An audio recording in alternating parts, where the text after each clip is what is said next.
Masayang naglalakad pauwi sa kanilang bahay ang 12 taong gulang na si Tomas mula sa pakikipaglaro sa kanyang mga kaibigan. Pawisan siya at bahagyang humihingal. May kaitiman ang kanyang balat dahil sa madalas na paglalaro sa ilalim ng matinding sikat ng araw. Nakatira siya sa isang maliit na baryo na kung tawagin ay Santa Monica. Ang tanging kasama niya sa buhay ay ang kapatid ng kanyang ina na si Tita Meli na isang matandang dalaga. Nang makarating si Tomas sa bahay, ay nakita niya kagad si Tita Meli na abala sa pagtatahi habang nakaharap sa lumang makinang pangtahi na dipadyak at dinig na dinig sa buong bahay ang malakas na tunog ng makina. Huminto si Tita Meli nang mapansin si Tomas at agad na tumaas ang isa nitong kilay. Hoy, Tomas! Abay, bakit ngayon ka lang nakaisip umuwi? Maghapon ka na namang wala. Hindi ka naman pakinabangan dito sa bahay. Saan ka ba galing, ha? Diyan lang po, tita. Nakipaglaro lang po ako sa mga kaibigan ko. Ang saya nga po namin kanini. Naglaro po kami ng habul-habulan sa may tabing ilog. Ang dumi-dumi mo na naman, Tomas. Ilang beses ko ba sabihin sa'yo na huwag ka magpapagabi sa labas? Hindi mo ba alam na delikado na ngayon? May mga nawawalang hayop at sabi nila, may kung anong gumagala sa baryo natin tuwing gabi. Sandaling natigilan si Tomas. Alam niya ang mga usap-usapan sa baryo tungkol sa kung anong nilalang na pumapatay sa mga hayop tuwing gabi. May ilang nagsasabi na baka aswang ang may kagagawan, pero marami rin ang hindi naniniwala. Hindi pa naman po gabi, tite. Hapon pa lang po. Hay nako, nangangatwirang ka pa talaga. Nako, kung nandito lang ang nanay at tatay mo, sigurado kong palo agad ang aabutin mong bata ka. Hala, sige na, maglinis ka na ng katawan mo at pagkatapos ay magsaing ka na. Hindi nakasagot si Tomas. Sa kabila ng kanyang pagiging masayahing bata, ay may malalim siyang sugat sa puso. Isang sugat na sa tingin niya ay hindi kailanman maghihilom. Namatay ang mga magulang ni Tomas. 3 taon na ang nakakalipas. Sakay sila noon ng isang bangka pauwi sa Santa Monica muli sa karatig na bayan nang bigla silang sinalubong ng malalakas na alon. Tumaob ang bangka nila at nalunod ang kanyang nanay at tatay, habang si Tomas ay himalang natagpuan na nasa ibabaw ng lumulutang na kahoy na bahagi ng bangka. Mula noon ay si Tita Meli na ang nag-alaga kay Tomas. Magtutungo sana si Tomas sa likod ng bahay kung saan naroon ang poso at banyo nang muling nagsalita si Tita Meli. Tomas, pasensya na ako na pagalitan kita. Ang dami ko lang kasi ginagawa ngayon at gusto ko sana ikaw na ang gumawa ng mga hindi ko magawa dahil sa nagtatahi ako. Hindi ko naman ito ginagawa para pahirapan ka. Gusto ko lang na lumaki kang responsable. Alam ko naman po yun, tita. Pasensya na rin po kayo kung palagi na lang po ako naglalaro. Sinusulit ko lang po kasi ang bakasyon eh. Naiintindihan kita, Tomas. Isa pa, alam mo nangyayari rito sa Santa Monica, hindi ba? Pinoprotektahan lang naman kita sa maaaring hindi magandang mangyari sa'yo. Dahil ikaw na lang ang pamilya ko, Tomas. Pangako po, tita. Mag-iingat po ako palagi. Mabuti naman kung ganon. Hala, sige na. Maglinis ka na ng katawan mo. Matipid na ngumiti si Tomas at saka ipinagpatuloy ang pagpunta sa likod ng bahay para maglinis. Sa kabila ng pagiging mahigpit ng kanyang Tita Meli, ay alam niyang dahil lang yun sa mahal siya nito at ayaw siya nitong mapahamak. Isang umaga, matapos mag-almusal ay lumabas si Tomas ng kanilang kubo. Sumalubong sa kanya ang sariwang hangin na may dalang amoy ng dagat. Hindi kasi kalayuan ay may malawak na dagat na makikita mula sa kubo nila. O, Tomas! Aba, saan ka na naman ba pupunta? Tita, lalabas lang po ako. Maglalaro lang po. Baka mamaya niyan makikipaglaro ka na naman kay Isidro, ha? Alam mong ayoko nakikipaglaro ka sa batang yon. At may impluwensyahan ka lang ng pagiging pasaway nun. Hindi po. Ang tagal ko na nga pong hindi nakikipaglaro kay Isidro eh. O sige, sige. Pero huwag ka magtatagal ha. At huwag kang pupunta kung saan-saan. Opo. Itbit ang isang patpat na kahoy ay masiglang umalis si Tomas. Tahimik ang baryo sa umagang yon. Matapos ang ilang minutong paglalakad, ay natanaw na niya ang isang pamilyar na figura na nakaupo sa ilalim ng isang puno ng nyog. Napangiti si Tomas nang malaman niya na si Isidro yon. Mula pagkabata, si Isidro na ang nakasanayang kalaro ni Tomas. Palaboy ito. Walang permanenteng bahay at kung saan abutan ng gabi ay dun na ito matutulog. Madalas itong makitulog sa kung sino-sino. Wala itong magulang o kung meron man, hindi alam ni Tomas kung nasaan ang mga ito. Sa baryo, kilala si Isidro bilang batang walang patutunguhan, mahilig sa kalokohan at laging may naiisip na bagong gulo. Pero sa kabila nun, ay mabait si Isidro kay Tomas. Para kay Tomas, isa itong mabuting kaibigan, kahit hindi gusto ni Tita Meli ang ugali nito. Nang makita siya ni Isidro, agad itong tumayo at kumaway. Tomas! Tomas! Ayos! Buti naman dumaan ka dito. Naiinip na ako dito kanina pa eh. Maglalaro tayo, Isidro. Hayain natin si Ronron na magpatintero, tara.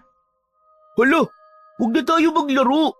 May naisip ako na mas magandang gawin natin. Ano namang naiisip mong gawin natin?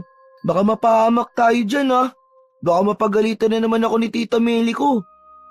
Lumapit si Isidro at siniko si Tomas sa braso. May kislap ng pananabik sa mga mata nito. Hindi ba? Paborito mo ang bayabas? Oo, lalo na yung hindi pa masyadong hinog. Bakit ba? Hindi ka maniniwala, Tomas. Marami akong nakita. May maniba lang at hinog na hinog. Sayang kung hindi natin kukunin yun. Saan, Isidro? Saan? Tumingin muna si Isidro sa paligid bago bumulong. Sa bakuran ni Mang Rodante. Aba, ayoko. Baka mahuli tayo. Saka, kay Mang Rodante talaga. Huwag ka mag-alala. Hindi tayo mahuhuli nun. Nakita kong umalis siya kanina eh. Di ba, mag-isa lang siya sa bahay niya? Eh di, walang tao ron ngayon. Eh paano kung bumalik siya bigla? Eh di tatakbo tayo. Saka ano ba naman yun? Kukuha lang naman tayo ng bayabas eh. Saka, hindi naman tayo magnanakaw sa bahay niya. Hindi tayo dapat pumunta ron. Nakakatakot kaya si Mang Rodante. Sandali lang, Tomas. Bakit ba takot na takot ka kay Mang Rodante? Tao lang naman din yun kagaya natin. Pero parang hindi siya pala kaibigan eh. Lagi siyang nakasimangot. Tapos yung mukha niya, mukha siyang good sa pelikula. Alam mo, kaya masugit yun kasi mag-isa na lang siya sa buhay. Pero wala namang masama kung kukuha tayo ng bayabas eh. Sandaling nag-isip si Tomas. Totoo, mahilig siya sa bayabas at paborito niya yon. At kung wala naman si Mang Rodante, siguro nga'y walang mawawala kung kukuha sila ng konti. Tara na, bago pa may ibang makauna sa atin na kumuha doon. Ay nako, sige na nga. Pero kapag napahamak tayo, ikaw ang sisisihin ko Oo na. Ang daming pang sinasabi. Tara na. Isang malawak na ngiti ang lumitaw mula sa mukha ni Isidro bago ito mabilis na tumakbo at nanguna sa daan patungo sa bahay ni Mang Rodante. Sinundan naman ito ni Tomas kahit may kaba sa kanyang dibdib. Hindi niya alam kung bakit pero parang hindi maganda ang ideyang yon. Pero para sa bayabas ay naisaloob niya na bahala na. Tahimik ang paligid nang makarating sina Tomas at Isidro sa harap ng bahay ni Mang Rodante. Ang bahay ay may kalakihan na gawa sa kahoy ang dingding at ang bubong naman ay yari sa yero. Wala yung katabing bahay dahil halos nasa dulong bahagi na yun ng baryo at malapit sa masukal na kagubatan. Sa baryo ng Santa Monica, si Mang Rodante ay isang pangalan na hindi basta-basta binabanggit sa kung saan-saan. Matangkad ito, may malaking katawan at palaging matalim ang mga mata. Maitim ang kanyang balat at meron itong makapal na bigote at balbas. Ang kanyang muka ay parabang laging galit na galit kahit hindi ito nagsasalita. May mga kwento ang matatanda na minsan may mga taong lumalapit kay Mang Rodante upang ipapatay ang kanilang mga kaaway kapalit ng salapi. Hindi ito napatunayan, pero walang may gustong sumubok na alamin kung totoo yun o hindi. Tumigil si Tomas sa harapan ng bakod ng bahay ni Mang Rodante at napaatras siya ng bahagya. Teka. Parang ayoko na, Isidro. Maglaro na lang kasi tayo. Ano ka ba naman, Tomas? Nandito na tayo eh. Wala nang atrasan to. Kasi natatakot talaga ako eh. Kilala mo naman si Mang Rodante, di ba? Sabi ko naman sa'yo, nakita ko siyang umalis kanina. Mamaya pa babalik yun. Masama tong ginagawa natin, Isidro. Pag nanakaw pa rin to. Di, umalis ka na kung takot ka. Pero ako, kukuha talaga ako ng bayabas at huwag kang hihingi sa akin ha. Bahala kang maglaway. Walang nagawa si Tomas kundi sundan ang kaibigan nang umakyat ito sa bakod. Mabilis silang nagtungo sa likurang bahagi ng bahay ni Mang Rodante at doon ay nakita nila ang isang matayog na puno ng bayabas na hitik sa bunga. Wow! Ang daming bunga! Oh, kita mo na? Sabi ko na sa iyo eh. Tara na, bilisan na natin. Baka biglang dumating si Mang Rodante. Nauna nang umakyat si Isidro sa puno ng bayabas. Sumunod si Tomas na bagamat hindi kasing bilis ng kaibigan sa pag-akyat, ay agad na nakakuha ng mga bunga. Isa-isa nilang inilalagay sa laylayan ng kanilang damit ang mga nakukuwang bayabas. Medyo napalagay na ang loob ni Tomas na hindi sila mahuhuli ni Mang Rodante dahil natakpan na ng pagkasabik ang kanyang takot at kaba na nararamdaman. Habang patuloy siyang pumipitas, naisip niyang sulit na rin siguro ang pagsama niya sa kaibigang si Isidro. Ngunit sa isang iglap, isang malakas na sigaw ang narinig nila. Hoy! Mga lintik na bata ito! Bumaba kayo riyan! Mga batang magnanakaw! Pakiramdam ni Tomas ay tumigil ang mundo nang marinig niya ang galit na sigaw ni Mang Rodante. Sa sobrang gulat, muntik na siyang mahulog mula sa sanga na kanyang kinakapitan. Mas lalong nanginig sa takot si Tomas nang makita niyang may dalang itak si Mang Rodante. Mga walang hiya kayong bata kayo! Bumaba kayo riyan! Bago ko kayo mataga! Halos magkandara pa sina Tomas at Isidro sa pagbaba. Hindi na nila inisip kung masusugatan sila sa mga sanga. Ang tanging nasa isip lang nila ng mga sandaling yon ay ang makatakbo at makatakas. Pagkababa, mabilis at walang lingon-lingon na tumakbo ang dalawa. Narinig pa nila ang galit na boses ni Mang Rodante sa kanilang likuran. Pero hindi na sila naglakas loob na lumingon pa. Tumakbo sila ng tumakbo hanggang sa hindi na nila narinig ang sigaw ni Mang Rodante. Hingal na hingal sina Tomas at Isidro nang sa wakas ay huminto sila sa ilalim ng isang puno ng akasya. Malayo na yon mula sa bahay ni Mang Rodante. Pareho nilang hinayaan na makahinga sila ng maayos mula sa nakakapagod na pagtakbo. Sabi ko na kasi sa'yo eh. Huwag na tayong tumuloy dun eh. Nakita mo na, nahuli-tuloy tayo ni Mang Rodante. Ang dami na nga natin nakuha bayabas eh. Tapos nagre-reklamo ka pa? Baka kasi nakita ni Mang Rodante ang mga mukha natin. Paano kung puntahan tayo sa bahay natin? Hehehe, ikaw lang ang pupuntahan nun kung sakali. Kasi wala naman akong permanenteng bahay. Joke lang. Basta, huwag ka na matakot. I-enjoy na lang muna natin ang mga bayabas na to.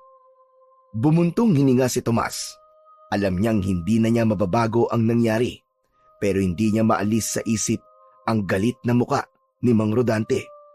Parang may kakaibang lagim sa titig ng matandang lalaki na para bang kaya siya nung kainin ng buhay. Hindi nagtagal ay nagpaalam na si Tomas sa kaibigan niyang si Isidro Nauuwi na siya. Dala ang mga bayabas ay naglakad siya pauwi habang nakayuko. Pagdating niya sa kanilang bahay, nadatnan niyang nag-aayos ng tela si Tita Meli sa kanilang maliit na sala. Napatingin ito sa kanya, saka bumaba ang tingin sa kanyang dala. Tomas, saan mo nakuha yung mga bayabas na yan? Inabahan si Tomas, pero mabilis siyang nag-isip ng kanyang isasagot. Hindi siya pwedeng magsabi ng totoo. Ano po, Tita Meli? Galing po to doon sa may puno po sa gilid ng ilog. Naku, Tita Meli, kung makikita niyo lang po, ang dami pong hinog na bunga. Kaya kumuha na po ako. Sa may ilog baka mo? Aba, parang hindi naman ganyang kalalaki ang bunga ng bayabas doon ah. Napalunok si Tomas. Hindi pwedeng malaman ng tita niya na nagsisinungaling lang siya. Kinuha niya ang isa sa mga bayabas at iniabot yun kay Tita Meli. Doon po talaga to galing, Tita Meli. O ito po, tikman nyo. Matamis po yan. Bahagyang nagdududa pa rin si Tita Meli, pero kinuha nito ang bayabas at kinagat. Aba, matamis nga. Mukhang hindi naman ito lasang galing sa nakaw. Napalunok ulit si Tomas. Pakiramdam niya ay may namuong pawis sa kanyang noo. Kahit paano, mukhang naniwala naman si Tita Meli sa kanyang sinabi, pero hindi pa rin maalis ang kaba sa kanyang dibdib. Habang kumakain ng bayabas, tumingin siya sa bintana ng kanilang bahay, papunta sa direksyon kung saan naroon ang bahay ni Mang Rodante. Hindi niya alam kung ano, pero may pakiramdam siyang may hindi magandang mangyayari. Buong maghapon ay hindi tumigil si Tomas sa pagkilos. Pagkalinis niya ng kanyang kwarto, sinimulan niyang walisin ang buong bahay.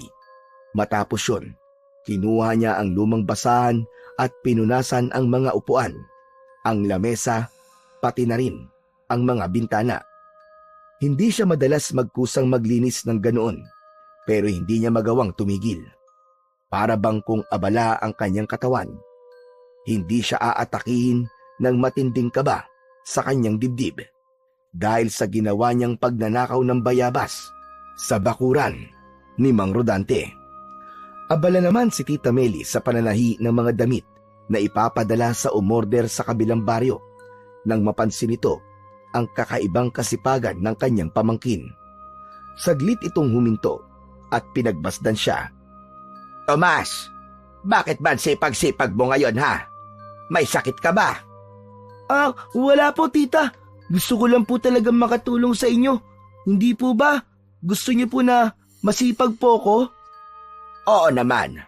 Pero, nagtataka lang ako sa'yo at bigla ka naging masipag. Ano bang ginawa mo at bigla ka naging masipag ha?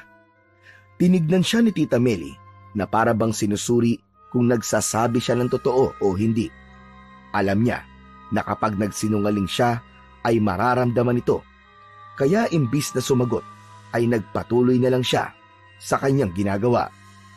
Maya-maya pa, nang makita ni Tita Meli na hindi talaga titigil si Tomas, bumuntong hininga ito at tumayo mula sa pananahi. Lumapit ito sa kanya at marahang tinapik ang kanyang balikat. Hoy Tomas, tama na nga yan, itigil mo na nga ang ginagawa mo. Abay magpahinga ka naman. Ako na ang napapagod para sa iyo eh. Pero hindi pa rin tumigil si Tomas sa pagpupuna sa dingding gamit ang basahan. Ano ka ba naman, Tomas? Tama na sabi yan. Baka mabaya niyan ay madulas na ang butiki dyan sa kakapunas mo. Konti na lang po to, tita. Matatapos na po ako. Tomas, hindi mo ako maluloko. Ano ba talaga nangyari, ha? May ginawa ka bang ikagagalit ko? Napatingin si Tomas sa kanyang tita. Alam niyang mali ang ginawa nila ni Isidro, pero mas lalo siyang matatakot kung aamin siya. Kaya ang tanging nagawa niya ay ang ibaling sa ibang bagay ang atensyon upang mabawasan ang konsensyang umuusig sa kanya ng sandaling yon. Kinagabihan, tahimik na kumain ng hapunan sina Tomas at Tita Meli. Ang tanging naririnig sa loob ng bahay ay ang mahihinang kalansing ng kubyertos at ang tunog ng kuliglig sa labas. Hindi makatingin ng diretso si Tomas sa kanyang tita. Sa gitna ng pagkain ay nakarinig sila ng malakas na katok sa pinto. Napapitlag si Tomas. Mabilis siyang napatingin sa kanyang tita na bahagyang napakunot ang noo. Aba, gabi na ha. Sino kaya yon? Sandali lang ako na titingin. Tumayo si Tita Meli at lumapit sa pinto. Binuksan nito yun at mula sa kinaroroonan ni Tomas ay nanlaki ang mga mata niya nang makita na si Mang Rodante ang nasa labas ng bahay nila. Aba, Mang Rodante, ikaw pala. Anong sadya mo rito? Bahagyang nilingon ni Mang Rodante ang loob ng bahay. Nanlamig ang buong katawan ni Tomas nang matalim na tumama ang mga mata ng lalaki sa kanya. Maya-maya pa ay bumalik ang tingin nito kay Tita Meli. Meli, hindi ba't pamangkin mo si Tomas? Oo, Mang Rodante, bakit? Kanina, nagnakaw siya ng bayabas sa bakuran ko. Nakita ko siya at yung batang palaboy na si Isidro. Walang kaso sa akin na kumuha sila ng bunga ng aking mga tanim. Pero ang problema, hindi sila nagpaalam at mas pinili nila ang magnakaw. Nilingon ni Tita Meli si Tomas. Tomas! Lumapit ka nga rito. Bilisan mo at nanggigigil ako sa iyong bata ka. Halos hindi makapagsalita si Tomas ng sandaling yun. Parang may kung anong bumara sa kanyang lalamunan. Alam niyang wala na siyang kawala. Dahan-dahan niyang ibinaba ang kutsara at tumayo mula sa upuan. Nakayuko siyang lumapit kay Tita Meli. Totoo ba ang sinabi ni Mang Rodante? Magsabi ka ng totoo. Totoo po, tita. Hindi mo ba tinuturuan ang tamang asal ng batang yan, Meli? Bata pa lang magnanakaw na. Ano pa kaya paglaki niyan? Patawad, Rodante. Hindi ko alam na gagawin niya yon. Sinasabihan ko naman yan na mali ang magnakaw. Hindi ko alam kung anong pumasok sa ulo ng makulit na batang ito. Tomas, humingi ka ng tawad kay Mang Rodante. Bilisan mo. Mang Rodante, patawad po. Hindi ko na po uulitin. Siguraduhin mo lang na hindi na mauulit to, Tomas. Hindi lahat ng tao ay kaya kang patawarin. Minsan, may mga gumagawa ng ibang paraan para maturuan ng leksyon ng mga batang matitigas ang ulo. Magpasalamat kayo ng kasama mo na wala akong ginawa sa inyo kanina. Naramdaman ni Tomas ang kilabot sa sinabi ni Mang Rodante. Hindi ito nagtataas ng boses pero may kung anong banta sa tono ng lalaki. Pagkatapos ay humakbang na paalis si Mang Rodante. Nang wala na ito, padabog na isinara ni Tita Meli ang pinto at agad na hinarap si Tomas. Kita sa mukha nito ang galit at pagkadismaya. Tomas, halika nga rito, bata ka. Nakakahiya ginawa mo. Hindi lang dahil sa pagnanakaw mo kaya ako galit sa'yo. Alam mong hindi ka dapat sumasama kay Isidro, hindi ba? Tignan mo ang nangyari. Naiimpluwensya ka ng batang yon nang hindi maganda. Pero tita, Tumahimik ka. Alam mo marami na siyang nagawang kalokohan. Alam mo masama ang impluwensya niya. Pero sumasama ka pa rin sa kanya. O ano? Wala ka sasabihin dyan. ang sabi niya po kasi tumahimik ako eh. Hay nako, pilosopo kang bata ka. Simula ngayon, hindi ka nasasama kay Isidro. Naiintindihan mo ba? Opo. Huminga ng malalim si Tita Meli habang pilit pinapakalma ang sarili. Maya-maya, tumalikod ito at muling umupo sa pagkainan. Alam ni Tomas na hindi pa tapos ang galit ng kanyang tita. Umupo siyang muli pero hindi niya magawang lunukin ng maayos ang kanyang kinakain. Sa pagkakataon na yon ay labis na niyang pinagsisisihan ang pagnanakaw ng bunga ng bayabas na nagawa nila ni Isidro. At nangako siya sa sarili niya na hindi niya na yon uulitin. Bilang parusa sa nagawa ni Tomas, ay 2 araw siyang hindi pinalabas ni Tita Meli. Para kay Tomas, ay yun na yata ang pinakamatagal na 2 araw ng buhay niya. Kahit na anong pilit niyang humingi ng tawad, ay naging matigas talaga si Tita Meli sa parusa nito para sa kanya. Sa buong maghapon, Wala siyang ibang ginawa kundi maglinis lamang ng bahay, magbuhat ng balde ng tubig mula sa poso at magsibak ng kahoy. Sa labas ng kanilang bahay ay dinig na dinig niya ang halakhakan ng kanyang mga kalaro. Gusto niya sanang lumabas dahil sa inggit, pero naisip niya na baka kapag ginawa niya yon ay madagdagan ang araw na hindi siya makakalabas. Kaya wala siyang nagawa kundi sumilip na lamang sa bintana at panoorin ang masasayang paglalaro ng mga kalaro niya. Sa pangatlong araw, maagang bumangon si Tomas at umaasa siyang papayagan na siyang lumabas ng kanyang tita. Habang inihahanda niya ang mesa para sa almusal, ay dumating na si Tita Meli. Tomas, makinig kang mabuti. Pinapayagan na kitang lumabas ngayong araw. Pero ito tandaan mo ha. Kapag nalaman kong nakipagkita ka uli o nakikipagkaibigan kay Isidro, habang buhay na kitang hindi papayagan lumabas ng bahay. Naiintindihan mo ba? Opo, tita. Nangangako po ko. Hindi na po ako makikipagkaibigan kay Isidro. Hindi na nagsalita si Tita Meli. Umupo na ito at nagtimpla ng kape. Hindi naman maitago ni Tomas ang malaking ngiti sa labi dahil sa wakas ay makakalabas na siya at makakapaglaro. Matapos mag-almusal ay lumabas na si Tomas at masaya siyang sinalubong ng kanyang mga kalaro. Agad silang naglaro ng habul-habulan at luksong tinik. Huminto lang siya nang kakain na sila ng tanghalian. Pero matapos kumain ay lumabas siya ulit para makipaglaro. Maghapon na naglaro at tumakbo si Tomas kasama ang iba pang mga bata. Nang papalubog na ang araw ay sakalang naisipan ni Tomas na umuwi. Habang naglalakad siya ay isang boses ang narinig niya sa kanyang likuran. Hoy! Hoy, Tomas! Hindi huminto sa paglalakad si Tomas. Alam niyang si Isidro yun. Naalala niya ang banta ng kanyang tita. Pinilit niyang bilisan ang lakad, pero mas mabilis si Isidro at nagawa siya nitong abutan. Hoy, Tomas! Aba, parang bingi ka na yata. Kanina pa kita tinatawag eh. Isidro, bakit ba yun? Bawal na ako makipag-usap sa'yo eh. Sabi ni Tita Meli, hindi na ako pwedeng sumama sa'yo. Nagpunta kasi si Mang Rodante sa bahay, tapos isinumbong niya ako. Nagnakaw daw tayo sa bakuran niya. Hayaan mo na yung tita mo. Hindi naman niya malalaman to, di ba? Umiling si Tomas, pero bago pa siya makasagot, ay inunahan na siya ni Isidro na magsalita. May sasabihin ako sa'yo, Tomas. Nakita ko ang loob ng bahay ni Mang Rodante. Sumilip lang naman ako. Grabe, ang daming magagandang gamit sa loob. Siguro, totoo nga yung sinasabi nilang binabayaran siya para pumatay ng mga tao. Malaki siguro ang ibinabayad sa kanya kaya ganun. Loko talaga, Isidro. Baka mahuli ka niya. Alam mo ba delikado ang ginawa mong yun? Ang duwag-duwag mo naman, Tomas.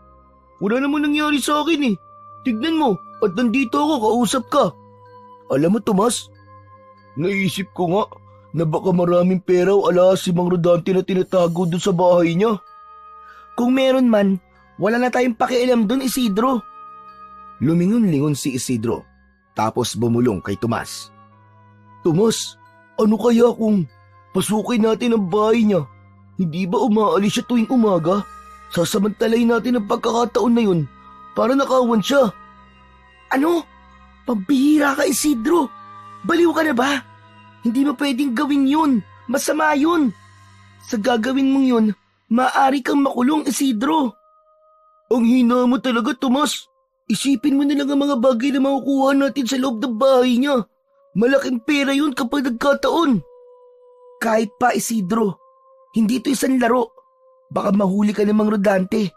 Baka matagpuan ka na lang isang araw na wala ng buhay. Kung ayaw mo, edi wag. Ako na lang. Sa bagay, mas malaki ang makukuha ko kapag wala akong kahati. At bago pa mapigilan ni Tomas si Isidro, ay mabilis itong tumalikod at naglakad na palayo. Gusto sanang habulin ni Tomas ang kanyang kaibigan, pero nanigas ang kanyang mga paa. Natakot siyang baka may makakita sa kanya at isumbong pa siya sa kanyang tita na kinakausap niyang muli si Isidro. Wala na siyang nagawa kundi ang ipagpatuloy na lamang ang paglalakad pauwi habang may kaba sa dibdib para kay Isidro. Isang tanghali, naglalaro si Tomas kasama ang kanyang mga kalaro ng tumbang preso. Sa gitna ng kanyang paglalaro ay napansin niya si Isidro na nasa likod ng isang puno sa hindi kalayuan. Kumakaway ito sa kanya at nakangisi pa. Alam niya na nais nito na lumapit siya rito, pero hindi niya ito pinansin at ipinagpatuloy na lamang ang kanyang paglalaro. Ayaw niyang makipag-usap kay Isidro, lalo na at pakiramdam niya ay may masama na naman itong binabalak. Pero hindi siya tinigilan ni Isidro at patuloy lang ito sa pagkaway. Naiinis man, napabuntong hininga na lamang si Tomas at nagpaalam saglit sa kanyang mga kalaro bago lumapit sa makulit na si Isidro. Ano na naman ba yun, Isidro? May sasabihin kasi ako sa'yo. Sumunod ka sa akin, dali. Hindi na hinintay pa ni Isidro ang sagot ni Tomas at hinila na siya nito palayo. Naglakad sila patungo sa tabing dagat, isang parte sa baryo nila kung saan walang masyadong tao kapag ganun oras dahil masyadong mainit doon. Huminto si Isidro saglit na lumingalinga upang tiyakin na walang ibang makakarinig sa kanila. Tomas, hindi ka maniniwala. Alam mo bang nagawa ko na? Ang alin? Nakapasok na ako sa bahay ni Mang Rodante. Ano? Nagbibiro ka lang, di ba? Seryoso ako, Tomas.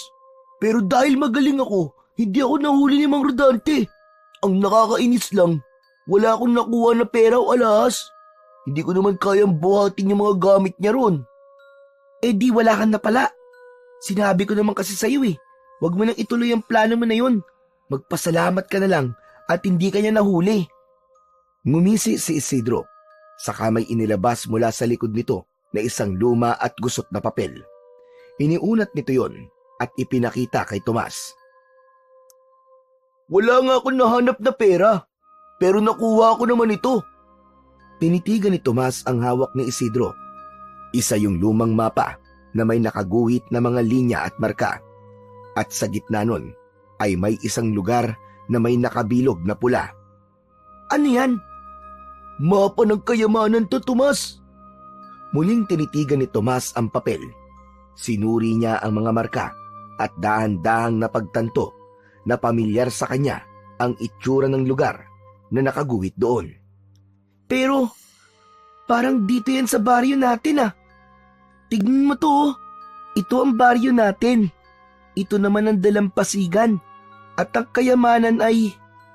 Hala, nandito sa isla na malapit dito sa Santa Monica. Oo nga no. Tama ka. Ang galing mo, Tomas. Ngayon ko lang napansin na dito lang ito. Kung ganun, nandun sa kabilang isla yung kayamanan. May silbi naman pala mapa na to eh. Sabi ko na nga ba eh.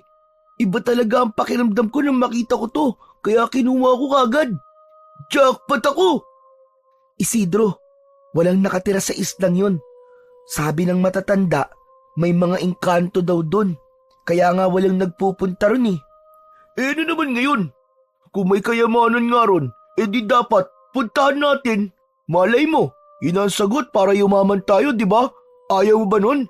Sigurado ko na matutuwa ang tita mo. Eh Isidro, baka naman hindi totoo yung mapa na yan eh. Kung gusto mo maniwala dyan, ikaw na lang. Ako, hindi ako sasama sa'yo. Pagkatapos sabihin yon, ay tumalikod na si Tomas at nagsimulang lumayo. Alam niya kasi na kailangan na niyang lumayo kay Isidro bago pa siya nito mapilit na gawin ang isang bagay na maaaring magpahamak na naman sa kanila. Isang umaga ay maagang nagising si Tomas.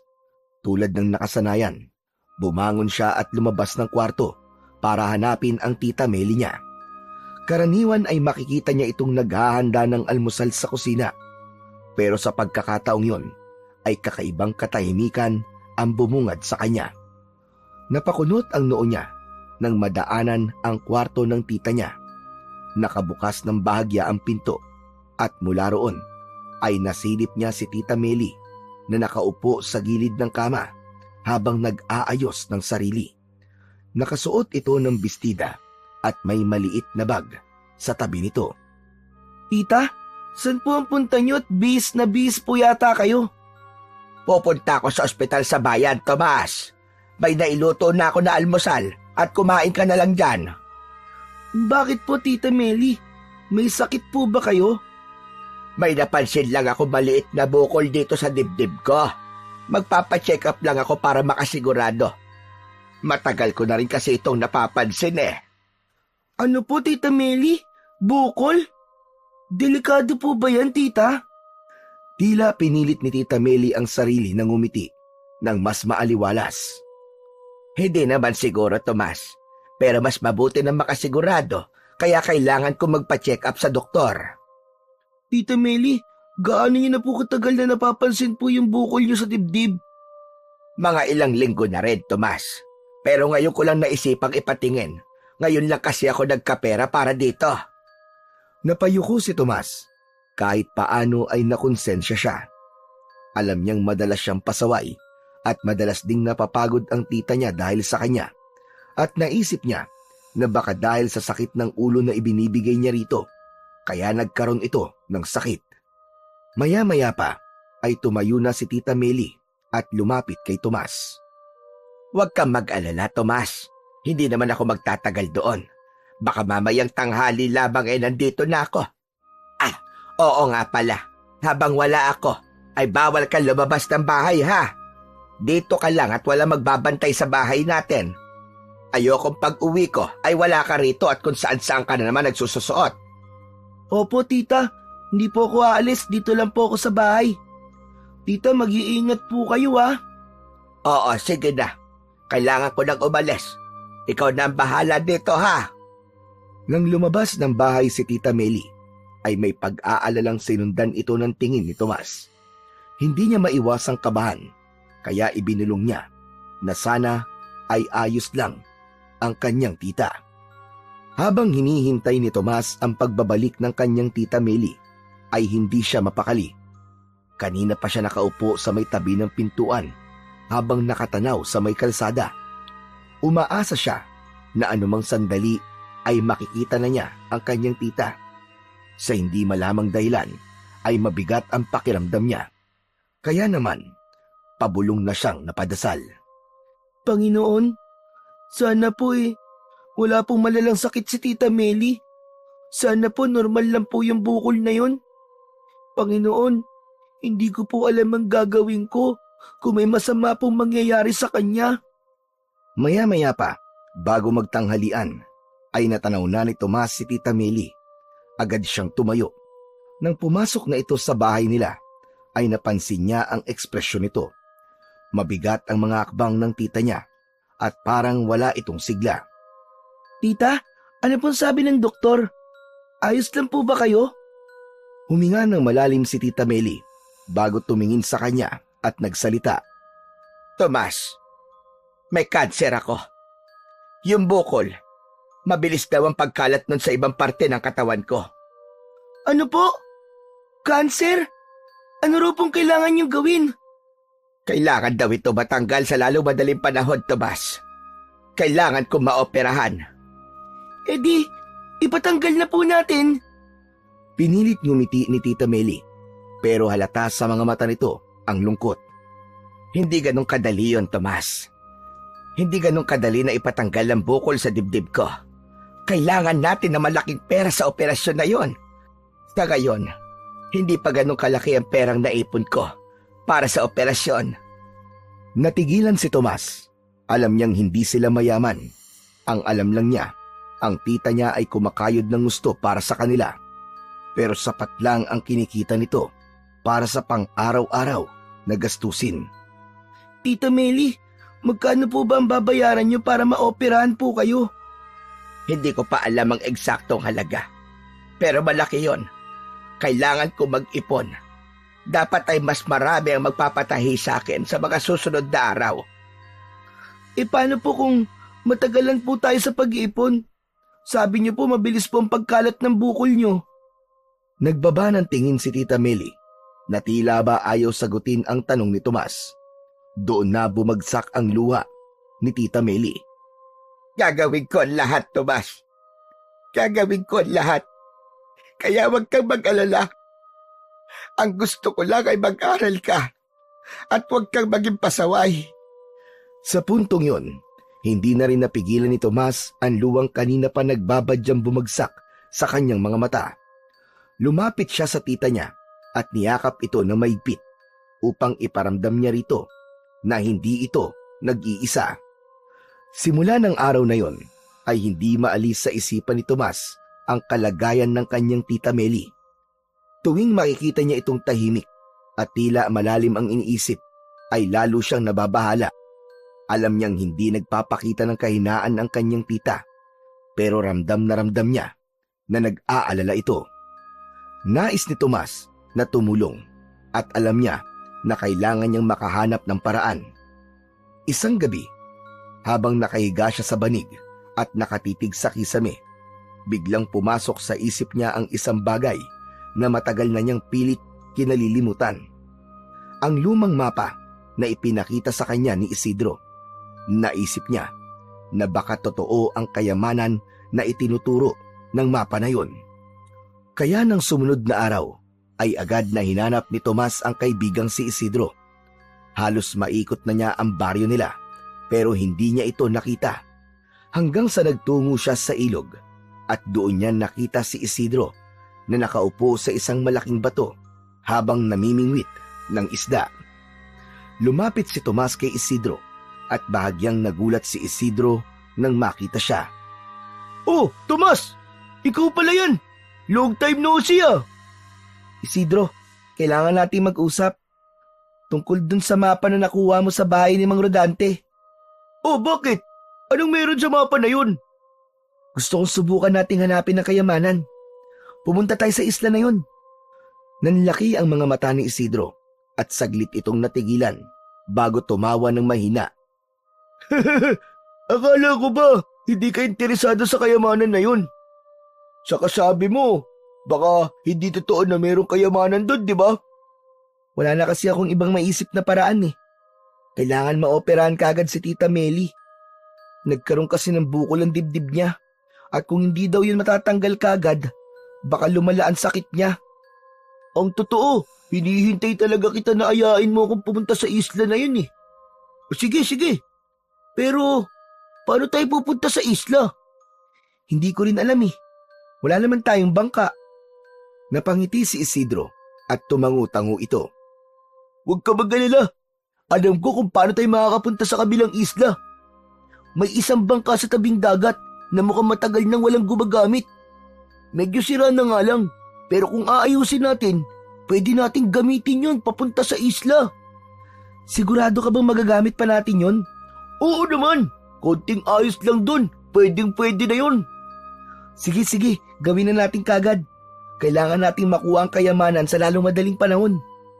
Alam ni Tomas na delikado ang gagawin nila at walang kasiguraduhan na may kayamanan nga sa isla na yon. Pero para sa kaligtasan ng kanyang tita Meli, handa siyang sumugal sa isang bagay na alam niya na maaaring maging sanhi ng kanyang kapahamakan.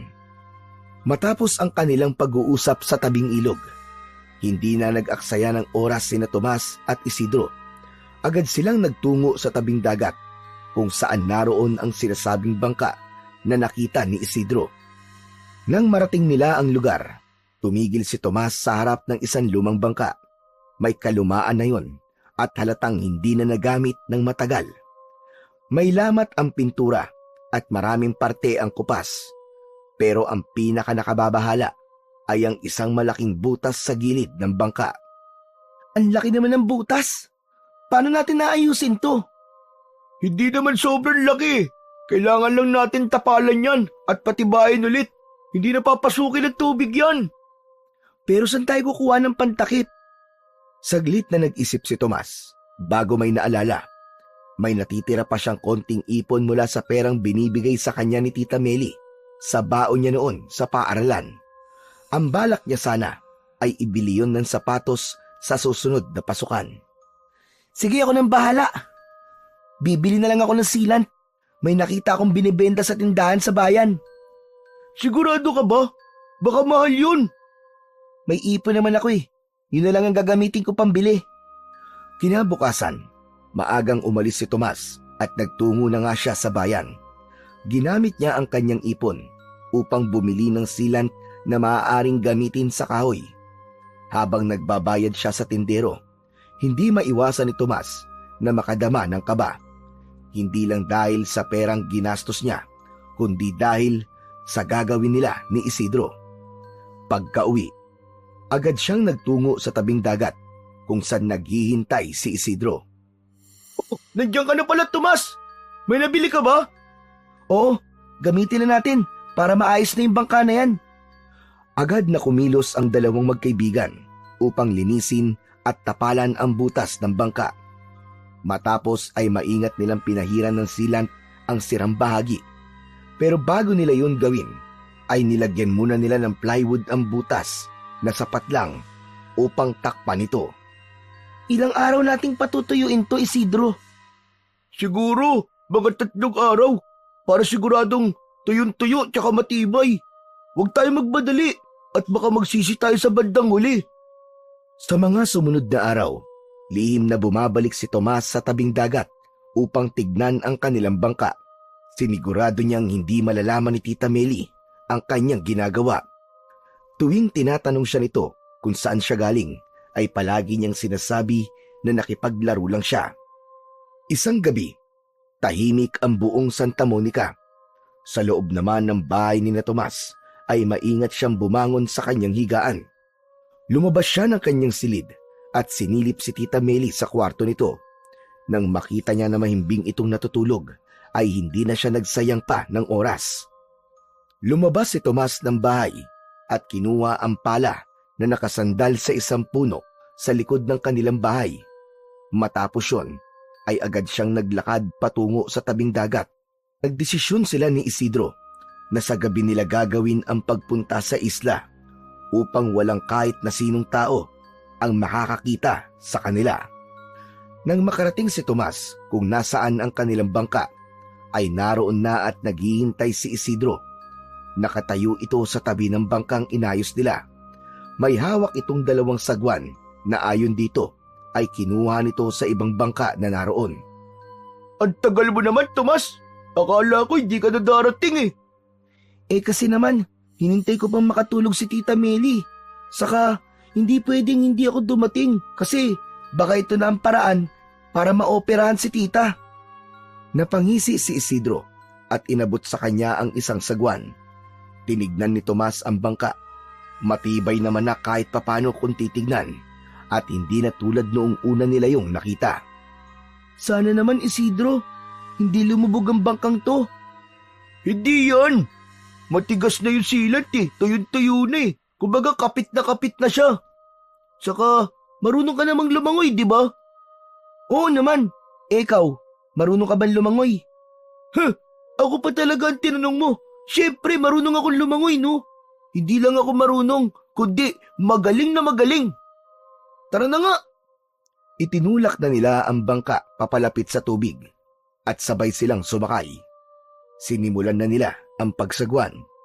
Habang papalayo sila sa dalampasigan, ay nililingon ni Tomas ang kanilang baryo at sa isip niya ay humingi siya ng tawad sa kanyang Tita Meli sa paglilihim niya dito sa plano nila ni Isidro.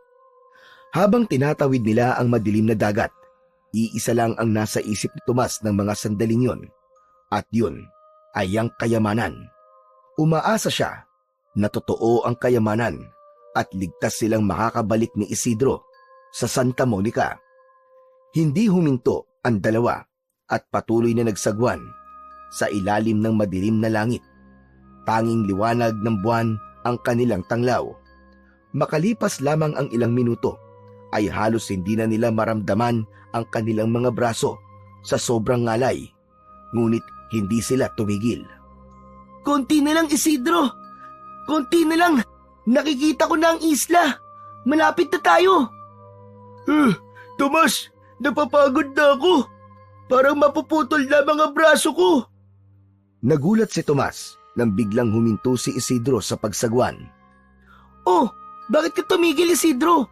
Malapit na nga tayo eh. Ayoko na. Hindi ko na kaya, Tomas. Magpahinga na muna tayo saglit. Wala na tayong oras, Isidro, para magpahinga.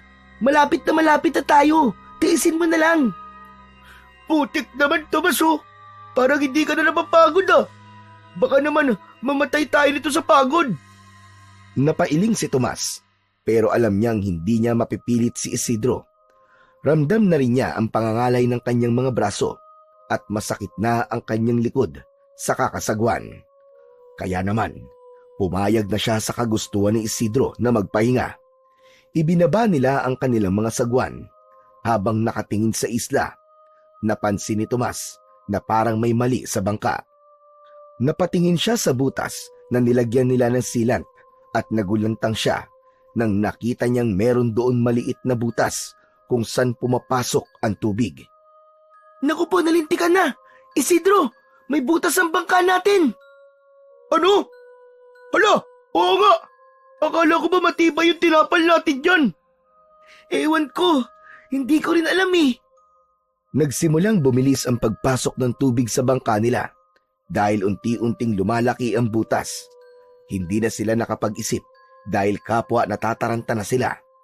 At bago pa man sila makapag-isip ng gagawin, ay tuluyan ng nasira ang sealant at mas naging mabilis ang pagpasok ng tubig sa bangka. Gagawin natin, Tomas! Naku po, lulubog tayo! Kailangan na nating tumalon, Isidro. Langayin na lang natin ang papunta sa isla. Teka lang, Tomas, teka lang. Ang totoo yan eh. Hindi ako marunong lumangoy. Ano? Anak ng teteng oh. Akala ko ba marunong kang lumangoy? Ang sabi mo pa nga ay magaling ka, di ba? Nagbibiro lang naman ako nun eh. Hindi talaga ako marunong lumangoy, Tomas. Alam ni Tomas na wala ng oras para mag-isip pa sila ng pwede nilang gawin. Mabilis na hinawakan ni Tomas ang kamay ni Isidro at isinama niya ito sa pagtalon sa dagat. Malakas na napasigaw si Isidro sa sobrang takot. Nataranta si Isidro, kaya sinabi ni Tomas na kung hindi ito kakalma, ay iiwanan niya ito. Tila natakot naman si Isidro sa sinabi ng kanyang kaibigan, kaya kahit bakas sa mukha nito ang matinding takot, ay pilit na lang itong kumalma. Nagsimulang lumangoy si Tomas habang nakahawak si Isidro sa likod niya. Ramdam niya ang bigat ni Isidro, kaya pilit niyang ginagamit ang natitirang lakas para makalapit sa isla. Hanggang sa biglang may malamig na bagay na pumulupot sa binti ni Tomas. Para yung isang ahas. Kasunod nun ay isang matalim na sakit ang naramdaman niya sa kanyang binti na parang kinagat siya ng ahas. Matapos siyang kagatin ng ahas, ay agad na lumuwag ang pagkakapulupot nun hanggang sa tuluyan ng pinakawalan ang kanyang binti. Napangiwi siya sa sakit pero hindi siya huminto sa paglangoy. Pinilit ni Tomas na hindi isipin ang sugat niya dahil mas mahalaga ang buhay nila ng kanyang kaibigang si Isidro. Habang papalapit sila sa isla, hindi niya namalayang unti-unti nang dumudugo ang kanyang binti at may kung anong nilalang sa ilalim ng tubig ang tila sumusunod sa kanila. Hanggang sa wakas ay nakarating na sina Tomas at Isidro sa dalampasigan ng isla. Hingal na hingal sila at parehas na basang-basa. Agad na umupo si Tomas sa buhangin habang si Isidro naman ay inilabas ang basang mapa mula sa kanyang bulsa. Salamat sa Diyos. Mabuti na lang hindi napunit o nabura ang nakasulat dito sa mapa natin. Ayon dito sa mapa, nasa isang kuweba sa isla na to kayamanan. Ay oo nga pala. Salamat pala, Tomas ha. Kung hindi dahil sa'yo baka nalunod na ako ngayon. Baka tepok na ako. Hindi sumagot si Tomas dahil pakiramdam niya ay namanhid ang kanyang binti na kinagat ng ahas. Nang tingnan siya ni Isidro, ay agad itong nag-alala. Huy! Huy, Tomas! Ayos ka lang ba? Isidro, kanina, nung lumalangoy tayo, may pumulupot sa binti ko. Tapos, parang kinagat ako. Mabilis na lumapit si Isidro at tinignan ang binti ni Tomas. Napangiwi ito nang makita niya ang dalawang maliit na sugat na may namumulang balat sa paligid. Naku po, naloko na! Mukhang walo-walo ang kumagat sa'yo. Ano nararamdaman mo ngayon, Tomas? Nahihilo ka ba? Nasusuka ka ba? Ano? Ano nararamdaman mo? Sabihin mo sa akin! Medyo nahihilo ko, Isidro. Saka parang ang bigat ng katawan ko. Ang init din ang pakiramdam ko. Ibig sabihin, kumakalat ng lason sa katawan mo, Tomas. Naku, bumalik na lang kaya tayo. Baka dito ka pa mamatay eh. Wala na tayong bangka, Isidro. Hindi rin ako sigurado kung kakayanin ko lumangoy pabalik. Tutal, nandito na tayo. Hanapin na natin ang kuweba. Nakita ni Tomas ang pag-aalinlangan at pag-aalala sa mukha ni Isidro. Pinakita niya rito na kaya pa niya, kaya kahit masakit ang kagat ng walo-walo sa kanyang binti, ay pinilit niyang tumayo. O ano, nakita mo na? Kaya ko pang tumayo, di ba? Tara na. O sige, pero dahan-dahan lang tayo sa paglalakad ah. Saka kung mamamatay ka na, sabihin mo lang kagad sa akin. Loko ka talaga. Hindi pa ako mamamatay. Hindi pa pwede. Sabay silang nagsimulang maglakad papasok sa isla. Tahimik ang paligid doon at tanging huni lamang ng mga kuliglig at lagaslas ng alon ang naririnig nila.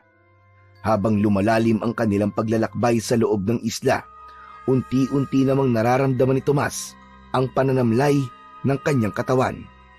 Ngunit kahit hindi siya sigurado sa kung ano ang magiging epekto sa kanya ng kagat at kamandag ng walo-walo, ay patuloy pa rin siyang naglakad. Sa tulong ng mapa, ay mabilis na narating nina Tomas at Isidro ang kuweba.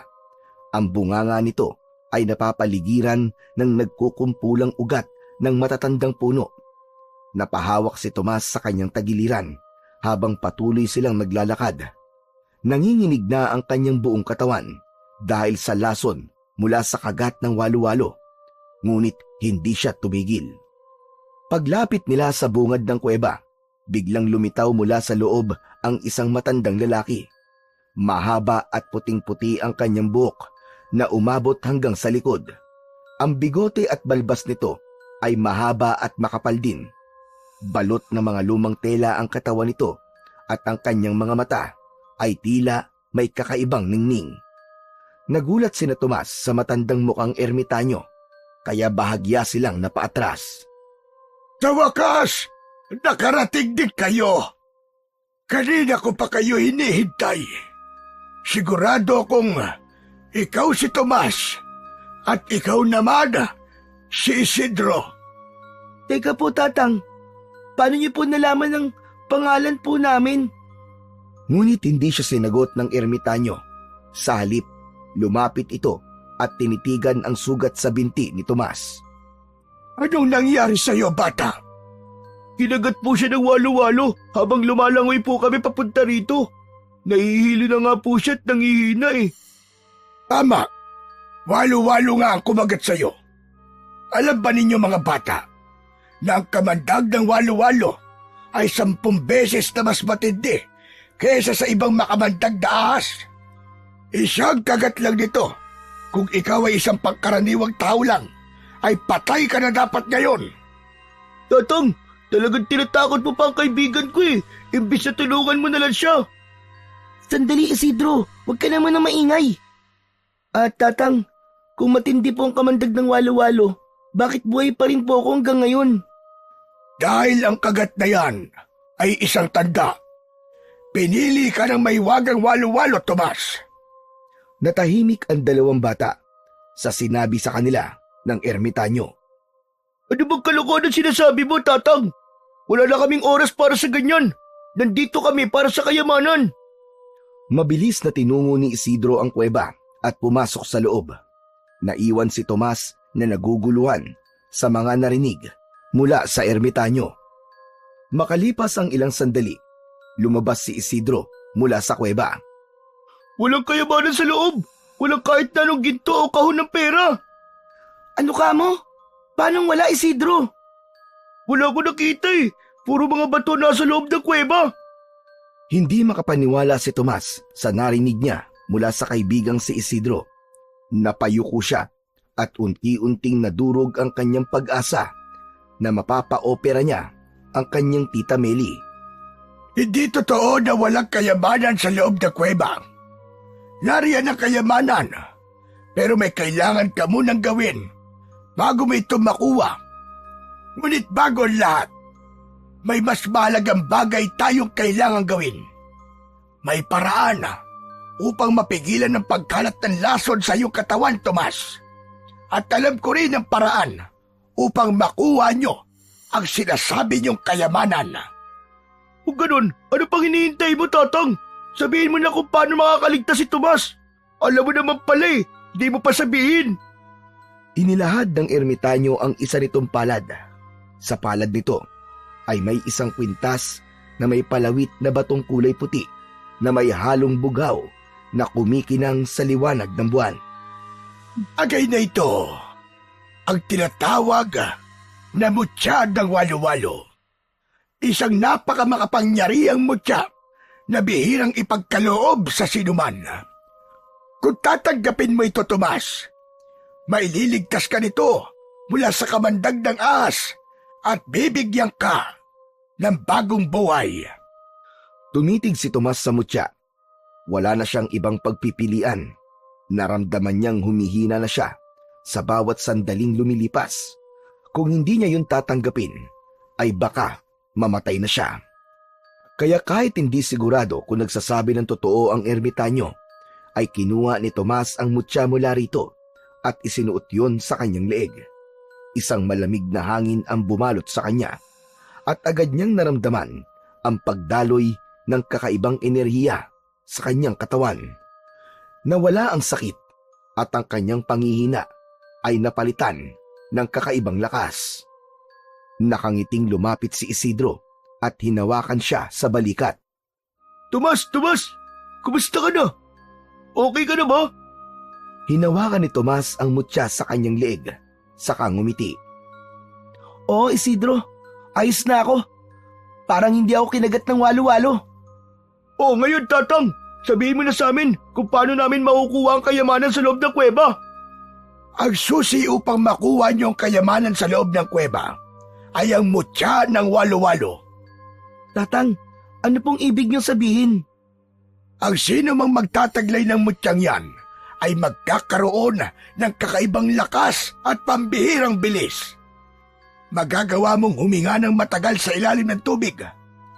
Ngunit higit sa lahat, ito ang iyong magiging sandata laban sa isang nilalang na matagal nang naghihintay sa tamang pagkakataon para maggasik ng lagim sa inyong baryo, ang Santa Monica. Ano pong nilalang yun, Tatang? Yun ay walang iba, kundi ang aswang. Ang aswang na yun?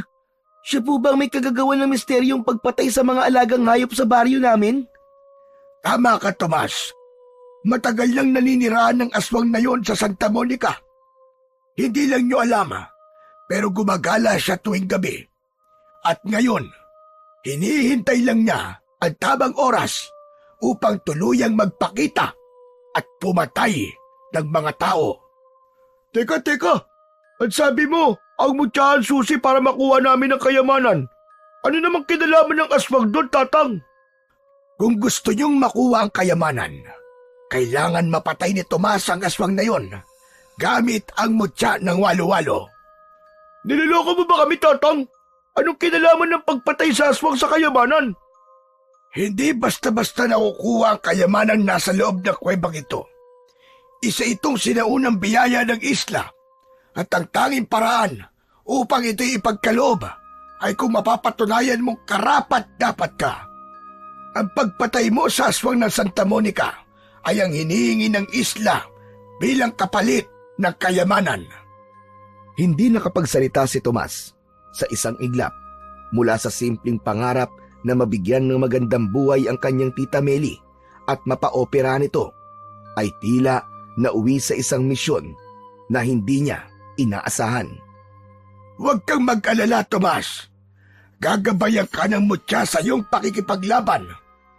Sa kabilang bahagi ng isla, may isang bangkang naghihintay sa inyo.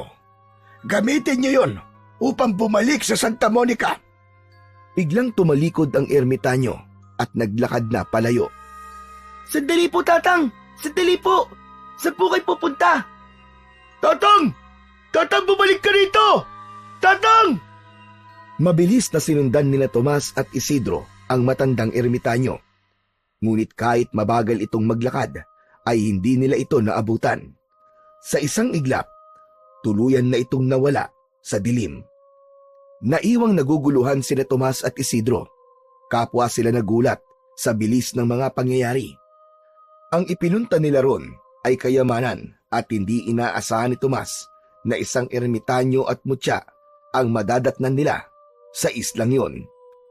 O ano, Tomas? Ano na ang plano natin ngayon? Naniniwala ka ba sa sinabi ng matandang yun, Tomas? Tokis yata yun eh. Hindi, Isidro. Sa tingin ko nagsasabi siya ng totoo. Hindi ko alam kung paano, pero parang may kung anong nagpapalakas sa akin at alam kong dahil yun sa mutya na suot ko ngayon. Ibig sabihin ba niyan, talagang harapin mo ang aswang at papatayin mo? Alam kong delikado, Isidro, pero kung yun lang ang paraan para makuha natin ang kayamanan at mapa-opera ko si Tita Meli, ay wala na akong ibang pagpipilian. Pero saka na natin pag-usapan ang tungkol sa mga bagay na Isidro. Kailangan na natin bumalik sa Santa Monica. Kasi baka malaman pa ni Tita na wala ako sa bahay eh. Mabilis silang kumilos at naglakad patungo sa kabilang bahagi ng isla. Hindi nagtagal, natagpuan nila ang bangkang sinabi ng ermitanyo. Isang luma, ngunit matibay na bangka ang kanilang natagpuan. Walang sinayang na oras, sina Isidro at Tomas. Agad silang sumampas sa bangka at nagsimulang magsagwan pabalik ng Santa Monica. Tahimik ang kanilang paglalakbay, ngunit patuloy na nag-iisip si Tomas kung makakaya ba niyang mapatay ang aswang upang makuha nila ang kayamanan sa isla. Nang makauwi na sina Tomas sa kanilang bahay, ay dahan-dahan siyang pumasok at dumaan sa kwarto ng kanyang Tita Meli. Tahimik itong natutulog. Puno ng lungkot ang kanyang mga mata habang pinagmamasdan niya yon. Ngunit kasabay nun ay ang pangako niya na mapapa-opera niya ito kahit ang kapalit ay ang pagharap at pagpatay niya sa aswang na nagbabantang magdala ng lagim sa buong Santa Monica. Sa mga sumunod na araw, sinimulan ni Tomas ang matinding pagsasanay sa tulong ng mutya ng walo-walo. Walang ibang nakakaalam nun kundi si Isidro na palaging nagbabantay habang si Tomas naman ay patuloy na sinusubok ang kanyang bagong kakayahan. Sa bawat pagtakbo niya sa kagubatan, ramdam na ramdam niya ang bilis at liksi na hindi niya dating taglay. Sa tuwing susubukan niyang lumangoy sa ilog, nagagawa niyang manatili sa ilalim ng tubig ng mas matagal kesa sa inaakala niya. Unti-unting napatunayan ni Tomas na totoo nga ang kapangyarihang bigay sa kanya ng mutya. Sa loob ng ilang araw, bukod sa walang humpay na pagsasanay ni Tomas, ay sinimulan na rin nila ni Isidro ang paghahanap sa aswang na nagtatago sa Santa Monica. Lahat ng tao sa baryo ay kanilang pinaghihinalaan, lalo na ang mga dayo at ang mga hindi nila madalas nakakausap. Tuwing umaga, nagmamasid sila sa paligid at pinagmamasdan ang bawat kilos ng tao. Pilit silang naghahanap ng kahit na anong palatandaan na aswang ang taong nakikita nila. Sa gabi naman, si Isidro ang nagmamanman habang si Tomas ay nagpapatuloy sa pagpapalakas ng katawan. Laging nagbabantay si Isidro sa may plaza, sa labas ng mga bahay at kung minsan ay naglilibot pa sa kakahuyan na nasa likuran lang ng baryo. Ngunit sa tuwing mag-uulat ito kinaumagahan kay Tomas, ay iisa lang ang palaging sinasabi ni Isidro. Wala pa rin ako nakikitang kakaiba. Lahat ng tao, normal lang naman ang kilos. Wala akong nakikitang lumalabas ng bahay sa 10 oras ng gabi. Wala, tahimik ang gabi. Hindi kaya, Isidro, nagtatago lang ang aswang? Baka alam niyang may nagmamanman sa kanya. Paano niya naman malalaman? Hindi naman tayo lantaran kung kumilos. Pero isipin mo, Isidro, kung matagal na siya nandito, sigurado kung alam niyang may naghahanap sa kanya. O baka naman Maling akala lang natin ang lahat. Baka wala talagang aswang sa Santa Monica. Baka tokis lang talaga ang matandang yun. Kung ganon, sige nga. Paano may papaliwanag ang mga hayop na bigla na lang nawawala? O kaya natatagpo ang patay at wakwak ang mga tiyan at nagkalat ang lamang loob? Oo nga no. Pero siguro, kailangan pa natin maghintay. Kung totoo nga may aswang, hindi niya magagawa magtago habang buhay. Sana nga. Pero sa tingin ko, Isidro, handa na talaga akong harapin siya. Ang problema lang, hindi natin alam kung sino siya. Patuloy silang nagmanman sa mga sumunod na araw at mas naging maingat sila sa kanilang mga kilos. Ngunit sa kabila ng kanilang pagbabantay, ang aswang ay nananatiling isang anino sa dilim. Hindi nagpapakita at hindi nagpaparamdam. Ngunit alam nilang hindi magtatagal ay maghahasik na ng lagim ang aswang at kailangang maging handa si Tomas sa sandaling dumating na ang oras ng laban.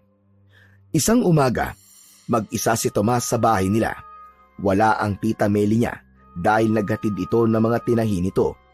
Habang nakaupo siya sa mahabang upuan sa harapan, ay nagulat siya nang makita si Isidro na humahangos. Habol nito ang paghinga nang makalapit sa kanya. Oh Isidro, anong ginagawa mo rito? Pambira ka, oo. Baka mamaya maabutan ka dito ni Tita Meli. Wala akong pakialam, Tomas. Kailangan mo malaman to. Hindi ko na kaya maghintay pa kung kailan ulit tayo makakapagkita, Tomas. Ano ba sasabihin mo? Bilisan mo na lang at baka dumating na si Tita. Alam mo namang mainit ang dugo nun sa'yo eh. Mukhang totoo sinabi ng ermitanyo tungkol sa aswang, Tomas. Nagsimula nang umatake ang halimaw sa baryo natin. May natagpo ang bangkay kanina madaling araw malapit dun sa may ilog. Lalaki! Wakwak ang tiyan at wala nang lamang loob. At hindi lang yun. Kagabi lang, may pag-atake rin sa kabilang baryo. Sinabi mismo ng mga tao ron, aswang ang pumasok sa bahay nila. Totoo ang ermitanyo, hindi siya tokis. Kung ganun, hindi na tayo mahihirapan na hanapin ang aswang. At ito ang pinakamatindi, Tomas. Sa tingin ko, alam ko na kung sino ang aswang. Bago pa man makapagtanong si Tomas, ay biglang dumating si Tita Meli. Agad na bumakas ang galit sa mukha nito nang makitang kausap niya si Isidro. Malalaki ang mga hakbang na lumapit ito at pabulyaw na kinausap si Isidro. Anong ginagawa mo rito, Isidro? Pwede ba? Lubayan mo, pamangkin ko. At ikaw naman, Tomas. Paulit-ulit ko sinasabi sa'yo, nalayuan mo ang Isidro na yan. Puro kalokohan at kasamaan lang ituturo niya sa'yo. Ayoko makikipagkaibigan ka sa mga kagaya ni Isidro na walang direksyon ng buhay. Tita, sandali lang po. Tomas, hindi mo ba ako naiintindihan? O baka gusto mong habang buhay ka nang hindi makalabas ng bahay? Ikaw naman, Isidro. Umalis ka na. Alis! Napayuko si Isidro. Maya-maya ay muli itong tumingin kay Tomas. Ano pa tinatayo-tayo mo dyan? Umalis ka na! Wala nang nagawa pa si Isidro, kundi ang maglakad palayo.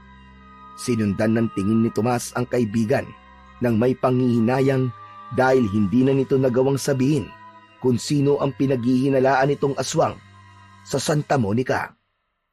Pagkaalis ni Isidro, ay agad na humarap si Tita Meli kay Tomas at tinapunan siya nito ng matalim na tingin. Pumasok ka sa loob, Tomas. Kailangan natin mag-usap. Wala nang nagawa si Tomas, kundi sundin ang kanyang tita.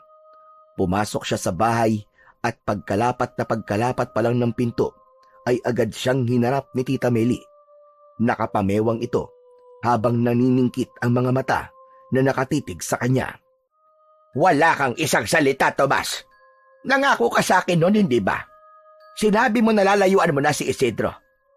Pero ano'y nakita ko kanina? Kinakausap mo pa rin ang pariwarang yon. Tita, hindi niyo po naiintindihan eh. Hindi po pariwara si Isidro. Anong hindi pariwara sinasabi mo? Anong tawag mo sa bata pa lang ay nagdanakaw na? Pero tama ka. Hindi ko nga naiintindihan. Hindi ko maintindihan kung bakit ka pa rin nakikipagkaibigan sa isang tulad niya. Wala kang mapapala sa kanya, Tomas. Ang gusto ko lang naman ay ang ikabubuti mo. Pero anong ginagawa mo? Hindi ka marunong makinig sa akin. Napakuyom ang kamao ni Tomas. Gusto niyang ipaliwanag kay Tita Meli kung bakit mahalaga ang pakikipag-usap niya kay Isidro. Pero alam niyang hindi siya pakikinggan ito. Dahil hindi ka marunong sumunod.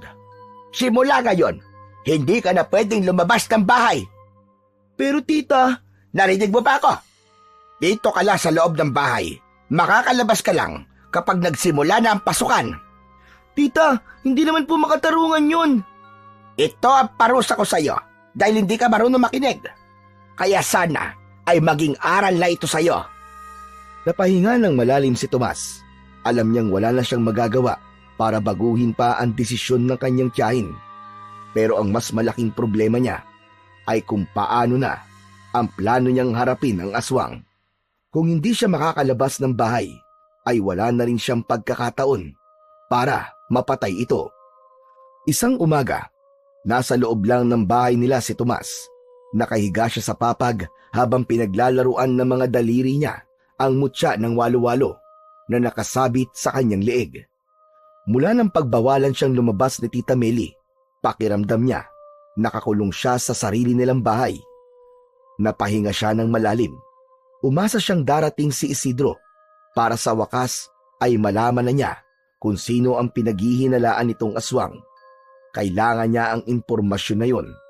Kailangan niyang kumilos bago mahuli ang lahat upang makuha na nila ni Isidro ang kayamanan sa loob ng kuweba na nasa kabilang isla. Bumangon si Tomas at mula sa ilalim ng banig ay hinugot niya ang mapa na nagdala sa kanya upang mapunta sa kanya ang mutya ng walo-walo. Habang hawak niya ang mapa, ay napapitlag siya nang may kumatok sa pinto. Dala ang mapa, ay lumabas si Tomas sa kanyang kwarto. Bago pa niya binuksan ang pinto, ay inilapag niya ang mapa sa upuan sa sala. Nagulat siya nang pagbukas niya ng pinto, ay si Mang Rodante ang bumungad sa kanya. Mang Rodante, kayo po pala. Ano pong kailangan niyo rito? Tomas, nandyan ba ang Tita Meli mo? Wala po eh. Nasa palengke po siya ngayon. Sayang naman. May papagawa sana akong pantalon sa kanya. Pwede bang hintayin ko na lang siya rito? Opo, sige po. Tuloy po kayo. Pinapasok niya si Mang Rodante at itinuro ang isang upuan. Umupo ito habang inilapag sa sahig ang dalang plastik na may laman na 2 pantalon. Ano pong ipapagawa niyo sa pantalon niyo, Mang Rodante? Papabawasan ko lang ng 1 pulgada ang laylayan. Mas gusto ko kasi na sakto lang sa sapatos ko. Tomas, pwede ba akong makahingi ng tubig? Opo, sandali lang po. Kaya lang po wala po kaming malamig na tubig eh. Ayos lang, kahit hindi malamig. Tumayo si Tomas at nagtungo sa kusina. Kumuha siya ng 1 baso at nilagyan yon ng tubig mula sa water jug. Ngunit pagbalik niya sa sala ay nagtaka siya dahil wala na roon si Mang Rodante. Napakunot ang noo ni Tomas at sinipat niya ang paligid, pero ang tanging naiwan doon ay ang plastik na may laman na pantalon. Napalingon siya sa upuang pinag-iwanan niya ng mapa at nanlamig siya dahil wala na ang mapa roon. Napalunok si Tomas habang unti-unting sumisikip ang dibdib niya sa kaba. Naisip niya na baka nakita ni Mang Rodante ang mapa at ito ang kumuha nun. Kung tama ang iniisip niya, malamang inisip nito na siya ang kumuha ng mapa na yun sa bahay nito. Simula ng araw na yun ay palagi nang kinakabahan si Tomas at madalas ay nakatingin siya sa pinto ng kanilang bahay.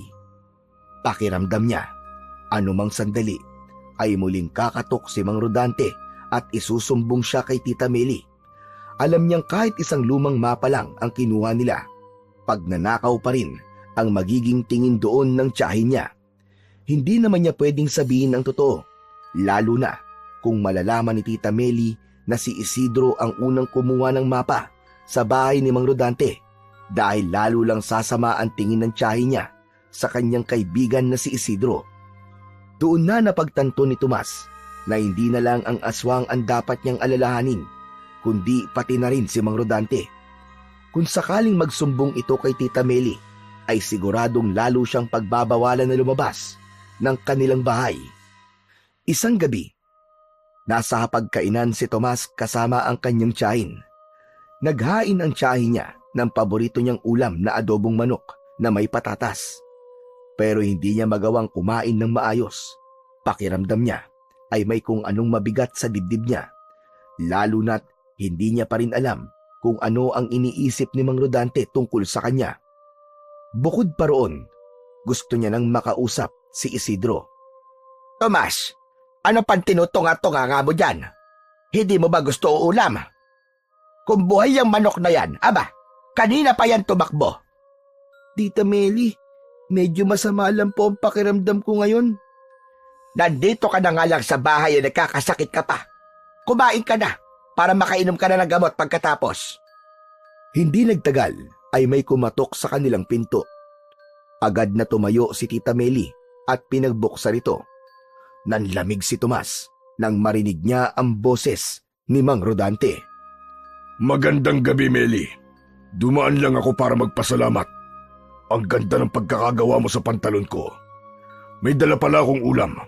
Nagluto ko ng minudo. Nako, Rodante, hindi ka na dapat nag-abala pa. Halika, pumasok ka sa loob. Sakto kasi nakakain pa lang kami. Sabayan mo na rin kaya kami na maghapunan. Hindi ko tatanggihan yan, Meli. Bahagyan nanlaki ang mga mata ni Tomas nang kasama na ni Tita Meli si Mang Rodante nang bumalik ito sa kusina. Umupo si Mang Rodante sa upuan na nasa tapat niya mismo at makahulugan siya nitong tinignan. Tomas, kumuha ka ng pinggan at kubyertos para kay Mang Rodante. Napilitang tumayo si Tomas para sundin ang iniutos sa kanya ng kanyang tita. Matapos niyang kumuha ng pinggan at kubyertos, ay inilagay niya yun sa harapan ni Mang Rodante. Masarap sana kung merong malamig na soft drinks. Aba, oo nga.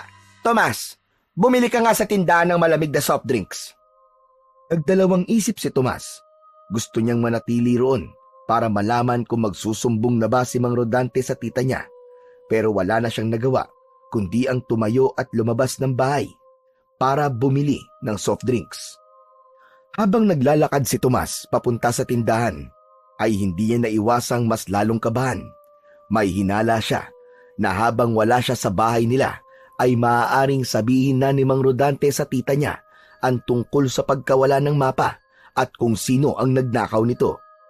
At kapag nalaman yun ng kanyang tita, tiyak na hindi ito matutuwa. Napakapit siya ng mahigpit sa perang hawak niya. Mabilis siyang naglakad dahil gusto niya nang matapos kagad ang pagbili upang makabalik kagad sa bahay at malaman kung ano na ang nangyayari doon. Ngunit sa kalagitnaan ng kanyang pagmamadali, biglang may tumawag sa pangalan niya. Huminto si Tomas at agad na lumingon. Nakita niya ang kaibigan niyang si Isidro na nagmamadali sa paglapit sa kanya. Tomas! Tomas! Buti na lang nakita kita. Matagal na kitang gusto makausap eh. Ako rin, Isidro. Sabihin mo na sa akin kung sino ang pinaghihinalaan mong aswang dito sa baryo natin. Hindi lang to basta hinala, Tomas. Sigurado ko. 100,000%! Anong ibig mo sabihin? Sa pag-atake ng aswang sa kabilang baryo. Narinig ko dun sa may-ari ng bahay na inatake ng aswang na mayroong bagay daw na hinahanap ang aswang sa kanila. Ano naman ang bagay na yun? Isang mapa daw. Isipin mo, Tomas. Isipin mo mabuti. Sino ba ang pinagdakawan natin ng mapa? Ay, ako lang pala nagnakaw. Isipin mo kung sino ang taong yun. Ano? Ibig mong sabihin? Si Mang Rodante? Tama ka! Tumpak! Si Mang Rodante ang aswang. Delikado. Mukhang mahalaga talaga sa kanya ang mapa na yun, Tomas. Nanlaki ang mga mata ni Tomas. Pakiramdam niya ay may kung anong malamig na hangin ang bumalot sa kanyang katawan. Ilang gabi ako nagmanman sa labas ng bahay ni Mang Rodante. Kapag lumalabas siya ng bahay para umalis, sumasakto palagi na may pag-atake ng aswang na nagaganap. Kaya sigurado ako, Tomas, na si Mang Rodante nga ang aswang. Parang nabingi si Tomas sa sinabi sa kanya ni Isidro. Sinubukan niyang lunukin ang kaba, Pero lalo lang lumakas ang kaba niya nang maalala kung nasaan si Mang Rodante ngayon. Anak ng 7 halimaw, oo. Nasa bahay namin si Mang Rodante at naroon si Tita Meli. Isidro, malakas ang kutob ko na alam na niya na tayo ang kumuha ng mapa niya. Nung pumunta siya sa bahay namin ng isang araw, alam ko na nakita niya yung mapa at siya ang kumuha nun. Kailangan natin babalik sa bahay niyo. Mukha nasa panganib ang Tita Meli mo. Bilisan na natin, Tomas. Wala nang inaksayang oras si Tomas at si Isidro. Sabay silang tumakbo pabalik at umasang hindi pa huli ang lahat. Sa gitna ng kadiliman ng gabi, mabilis na tumakbo sina Tomas at Isidro pabalik sa bahay ni na Tomas. Hindi maalis-alis ang kaba sa dibdib ni Tomas ng sandaling yon. Nang malapit na sila sa bahay, biglang napahinto si Tomas nang may marinig silang kaguluhan mula sa loob. Panay ang sigaw ni Tita Meli ng tulong. Hindi na sila nagdalawang isip. Mabilis silang tumakbo at nang pumasok sila sa loob ng bahay, ay nasa ibabaw ni Tita Meli ang isang aswang. Nakalabas ang mahaba nitong dila. Meron yung matutulis na mga kuko. Mahahaba ang mga pangil at pulang-pula ang mga mata na animoy nagbabaga. Mang Rodante, alam namin ikaw yan. Layuan mo ang tita ko, hayop ka. Nakangising lumingon ang aswang sa kanila. Sa wakas, dumating na rin ang mga batang nagnakaw ng mapa ko. Isa lang ang gusto ko, Tomas. Ang mutya ng walo-walo. Wala na, huli na. Dahil ako na may hawak ng mutya na hinahanap mo. Inilabas ni Tomas mula sa ilalim ng suot niyang damit ang isang kwintas na may palawit na mutya ng walo-walo. Nang makita yun ng aswang, ay lalo itong nagalit. Ibigay mo yan sa akin! Akin ang mutya ng walo-walo! Hindi sa'yo ang mutya na to! Akin na to! Biglang binitiwan ng aswang si Tita Meli at sumugod kay Tomas. Ngunit mabilis naman na humarang si Isidro. Naglabas ito ng patalim at buong lakas na isinaksak yon sa tiyan ng aswang. Subalit hindi natinag si Mang Rodante. Malakas nitong tinabig si Isidro. Lumipad si Isidro at bumagsak sa isang sulok. Nag-init ang dugo ni Tomas. Muli siyang tumingin sa mutya ng walo-walo at naniwala siyang may kapangyarihan yon. Saka siya sumugod sa aswang. Isang malakas na suntok ang pinakawalan niya sa tiyan ng halimaw. Sa lakas ng suntok na yon ay tumalsik ang aswang. Tumama ang likod nito sa dingding at sa lakas ng impak nawasak ang dingding at napunta ito sa labas. Luminga si Tomas at nang makita niya ang itak ay agad niya yung kinuha. Lalabas na sana siya para harapin ang aswang pero pinigilan siya ng kanyang tita. Anong gagawin mo, Tomas? Tumakas na tayo! Huwag mo siyang labanan! Kailangan ko siyang harapin, tita. Saka na lang po ako magpapaliwanag. Pero magtiwala lang po kayo sa akin. Hindi na hinintay ni Tomas na magsalita pa ang tita niya at mabilis siyang lumabas ng bahay. Sa gitna ng dilim, nakita niya ang aswang na galit habang nakatingin sa kanya. Humigpit ang hawak ni Tomas sa itak. May kung anong init na dumaloy sa kanyang katawan. Isa yung hindi maipaliwanag na lakas na nagmula sa mutya ng walo-walo. Sa isang iglap, kumilos naman si Mang Rodante. Napakabilis ng pag-atake nito. Mabilis ding gumalaw si Tomas at bigla siyang lumihis sa gilid ng aswang at iniwasan ang matatalim nitong kuko na muntik nang bumaon sa kanyang leeg. Agad siyang umatake at nagawa niyang masugatan ang aswang gamit ang itak sa tagiliran nito.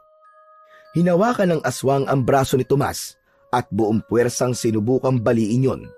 Ramdam ni Tomas ang lakas ng halimaw, ngunit hindi siya bumigay.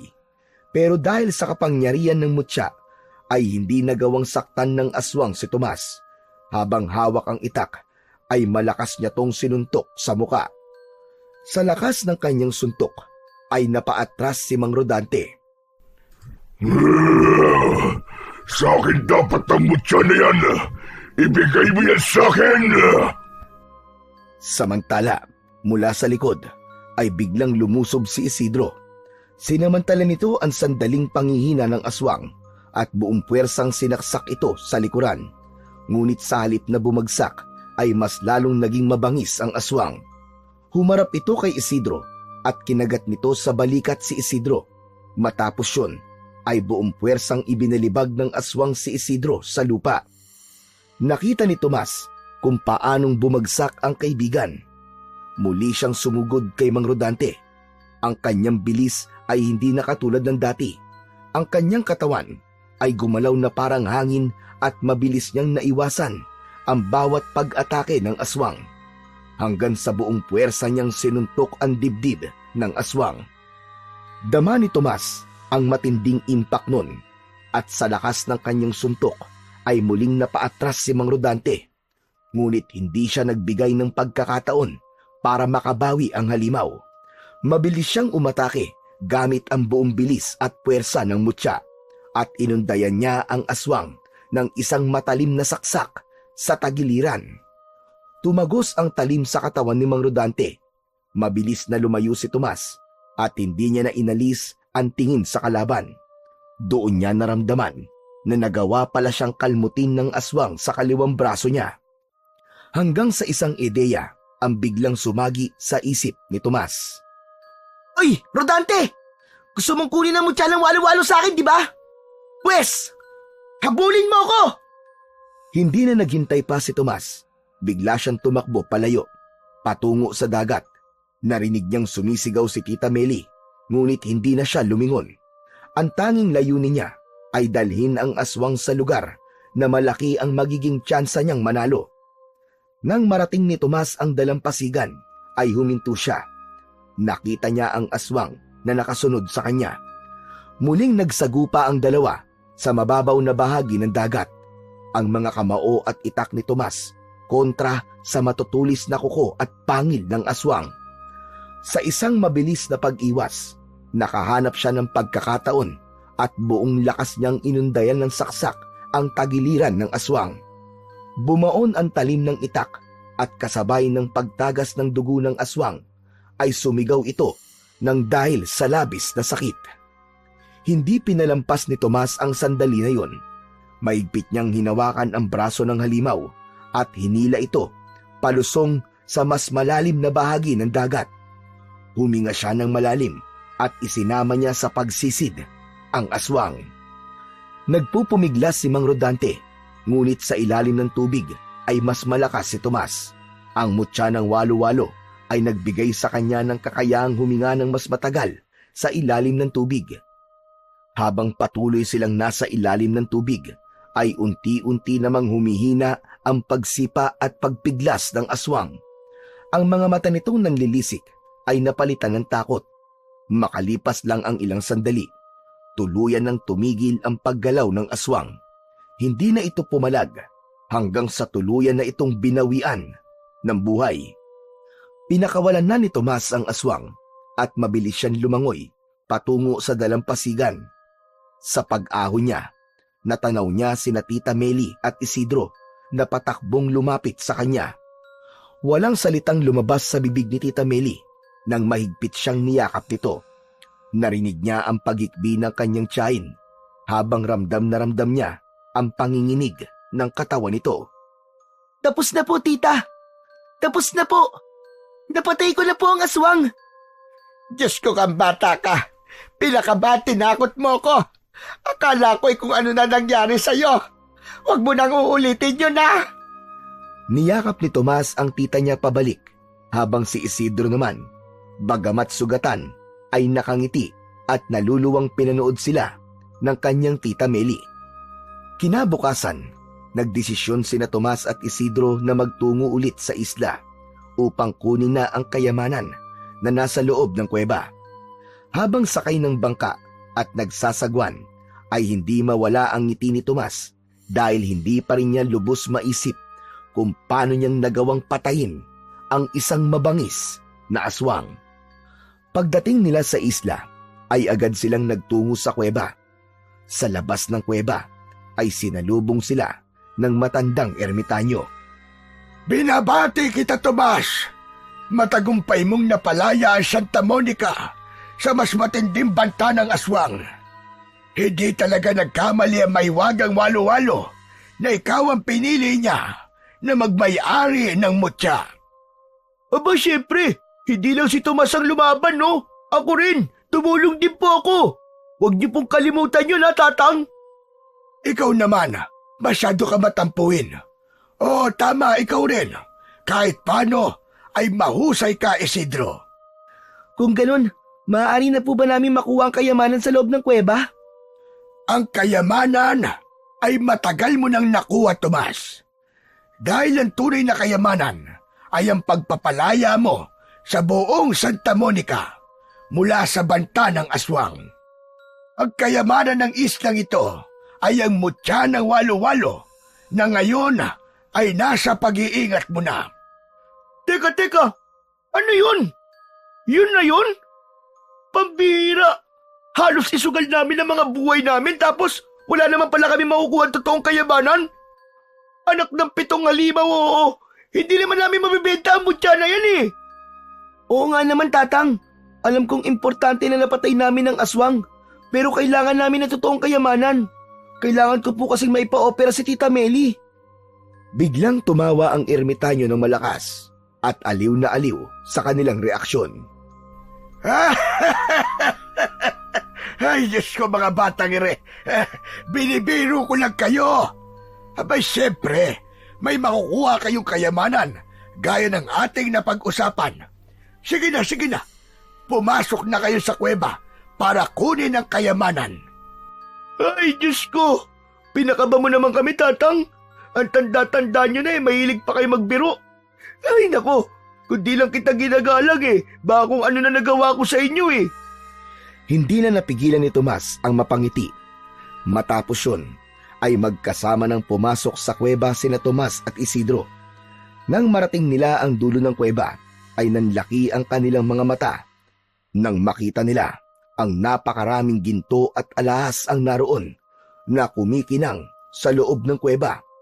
Napalunok si Tomas at hindi siya makapaniwala sa yaman na nasa kanilang harapan. Samantalang si Isidro naman ay hindi na napigilan ng sarili at napatalon ito sa saya. Tomas! Jackpot tayo! Nagtagumpay tayo, Tomas! Tayo na ngayon ang pinakamayamang tao sa buong Santa Monica! Yay! Ayos! Mayaman na tayo! Mayaman na tayo! Napatingin si Tomas sa kanyang kaibigan. Hindi siya makapagsalita at makagalaw dahil alam niya na sa oras na yon ay nagbunga na ang pagtanggap niya sa hamon sa kanya ng ermitanyo at ng islang yon. Matapos ang lahat ng nangyari, ay nagdesisyon sina Tomas at Isidro na ang kalahati lang ng kayamanan ang kanilang paghahatian, habang ang kalahati ay buong puso nilang ipapamahagi sa mga nangangailangan sa kanilang baryo.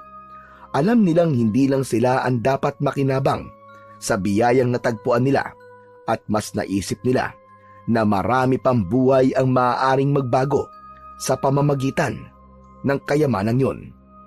Sa wakas, natupad na rin ang matagal ng pangarap ni Tomas na mapagamot ang tita Meli niya. Sa ospital, ipinaliwanag niya rito ang lahat ng nangyari, mula sa mutya ng walo-walo hanggang sa pagkuha nila ni Isidro ng kayamanan. Bagamat nagulat ang tita Meli niya sa kanyang kwento, ay labis nitong ipinagpasalamat ang sakripisyong ginawa ni Tomas at Isidro.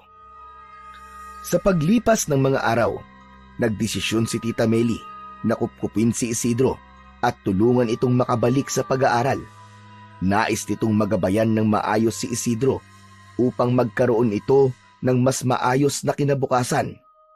Samantala, nanatili naman kay Tomas ang mutya ng walo-walo. Pansamantala niya muna itong itinago at kung sakali nakakailanganin niya yung muli, ay nangako siya sa kanyang sarili na hindi siya magdadalawang isip na muling lumaban sa kasamaan para sa kapayapaan ng buong Santa Monica.